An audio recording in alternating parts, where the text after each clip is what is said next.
So okay, mayroon tayong unit dito na Misol ay 115. Ang issue dito sa gilid, napakaingay.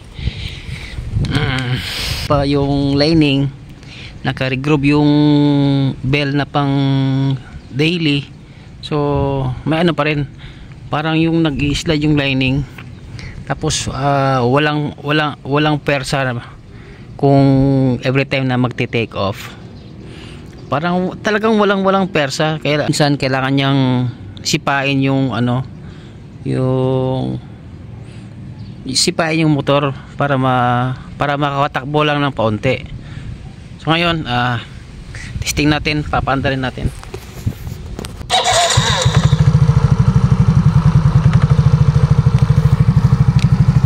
Yan, may kumalatok 2 beses. Yun po yung ingay dito sa sa panggilid.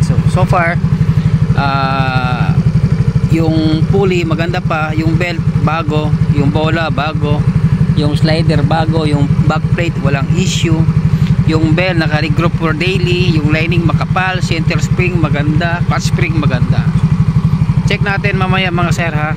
Bubuksan natin para makita natin kung ano talagang cancer sa mga panggilid ng scooter. So what's out?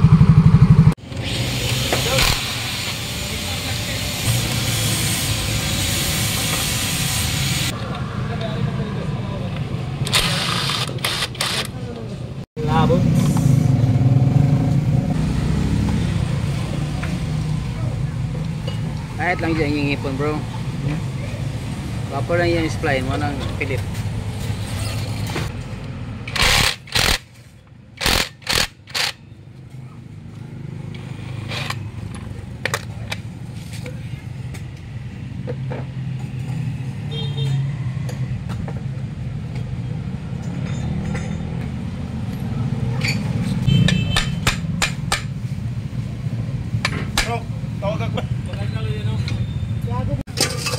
$5 ba?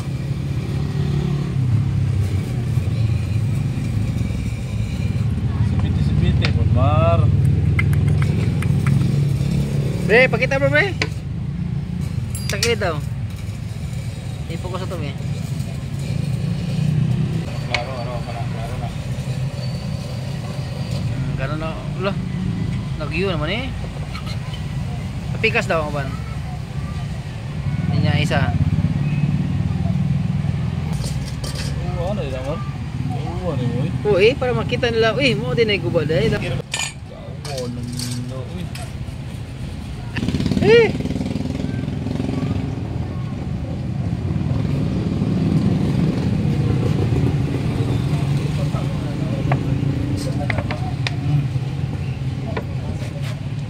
Oh, yan. Klaro. Alright.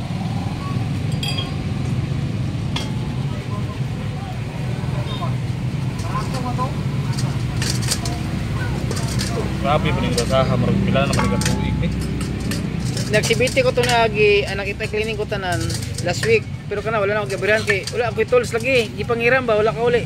Ano na ako? Nakakubot-bot nasa Plumulok. Giram sa kong igagaw. Balik. Ano pa? Duha na kasi mana. Duha no?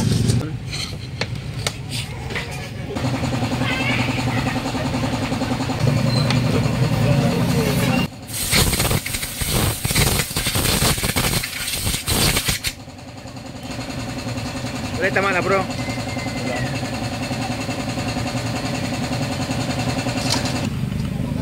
Tangin ako.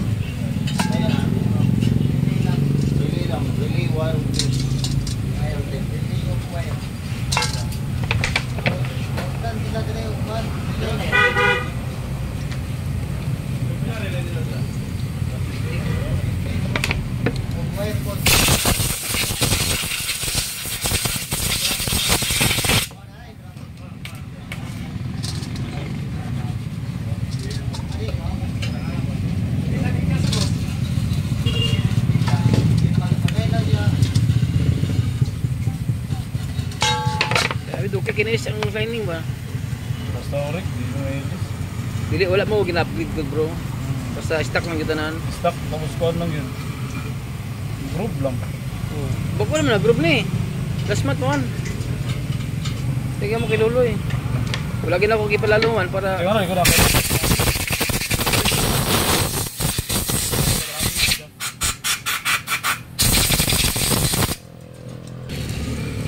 Okay, ayan po yung regroup ng lining ng bell na pang daily.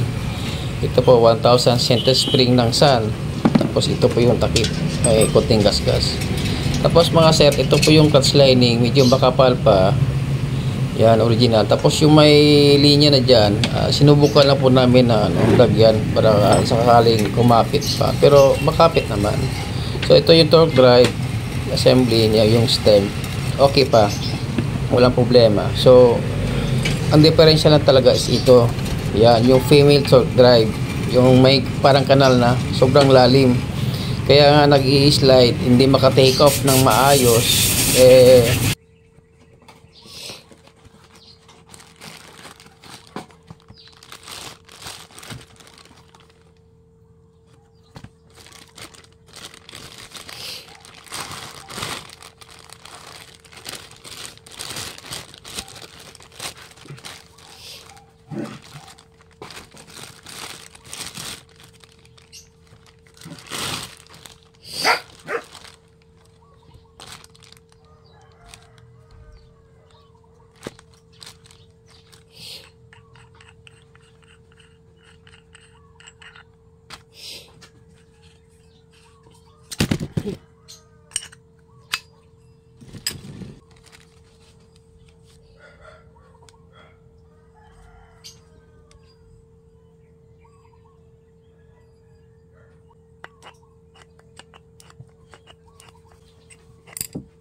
So ayan mga sir, sa point na ito, wala na po yung ingay.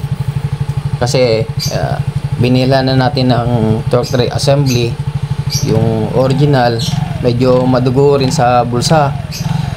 Kaya wag kayong maniwala yung mga ano na may cancer sa scooter. Walang cancer sa scooter, kundi ang cancer nasa bulsa. Kasi kailangan mo mag-maintenance sa scooter eh. Pag hindi mo pinansin yung maintenance ng scooter, talagang mapapagastos ka ng malaki. So, anytime na may ano, na may problema o may maingay sa scooter mo, talagang check mo na para iwas cancer sa bulsa, iwas cancer sa motor, iwas abala, at saka tuloy-tuloy ang ligaya. Alright, so salamat sa inyo mga sir ha, sa mga nanonood sa video na to. Ride safe po sa inyong lahat.